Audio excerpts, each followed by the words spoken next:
Hello, everybody. It's really great to speak with you today. Even though we can't meet each other in the cathedral at the moment so much, it's good that we can keep in touch on video. And I'm really delighted to come and tell you a story today. But before the story, I just want you to look at this wonderful picture that's behind me. It's much bigger than you can see. I found this in the cathedral while I was clearing out a cupboard. And it's got stories about Jesus. Here you can see Jesus on the cross. And round the edge are other stories from the Bible, many of them about Jesus, but it's also got stories about Noah and other stories too. And I hope when we're back in the cathedral, I shall be able to show it to you. But the story which I'm going to tell you today is a story about Jesus. And somebody came to Jesus and they had a question. They were trying to test Jesus out to see if he knew his stuff. And the question they asked is this: which is the greatest commandment? Now, they were talking about the commandments that come in the Old Testament, in the Hebrew law. And there are, in the Old Testament, 613 commandments. I wonder if Jesus knew them all. But anyway, out of those 613 commandments, which is the greatest? Now, before I tell you Jesus' answer, I just want you to think about something else. Not only were there 613 commandments, but all of the Jewish teachers and rabbis in Jesus' day and before and afterwards used to discuss with each other all of the time the meaning of these different commandments. And quite often they would write down these discussions which they had so that people could think, well, this teacher says this thing and this teacher says this thing. And they collected all of those discussions about how to keep the 613 commandments into a book, which was called the Mishnah. And the Mishnah is like a kind of big book, a bit like that. I haven't got a copy of it, but a bit like that.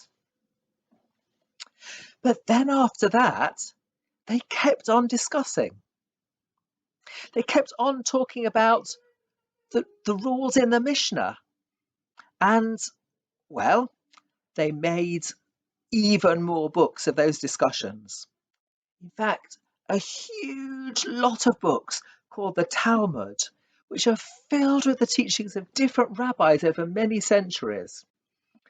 And if I were to make a pile of the books that are in the Talmud, well, it would come up like this. That's 4, 5, 6, 7, 8, and so on and so forth.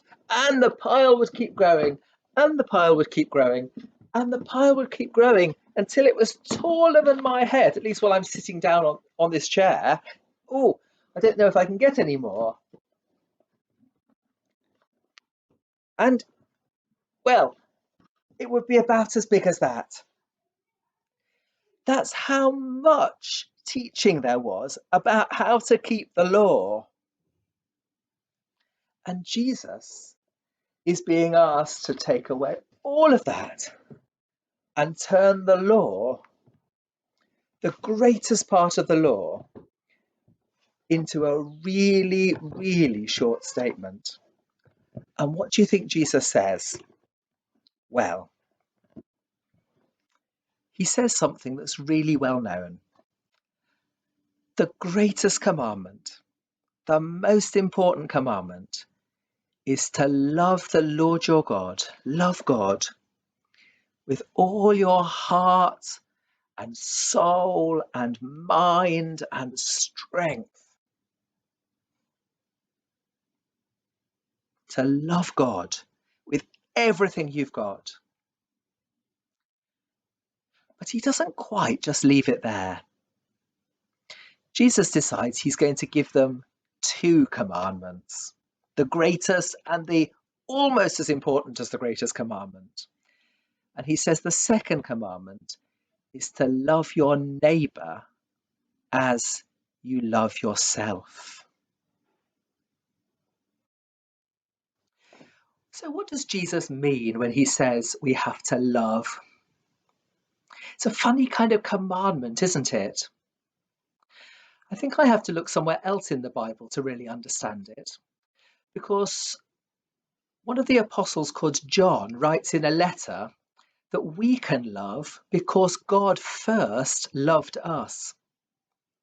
In other words, if we just try very, very hard to love, it's really hard.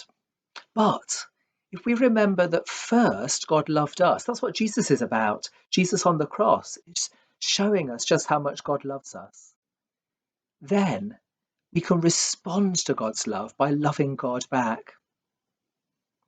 And we can share that love with other people. So Jesus says, love your neighbour as yourself. We can love our neighbour with our heart. Yes, it's a feeling. We can love our neighbour with our words to encourage and to be kind. We can love our neighbour with our actions in order to help other people. And Jesus wants to create a community of love in which people love each other in return. That's his real hope, that love would spread throughout the world through his people who love God and who love each other. Thank you for listening.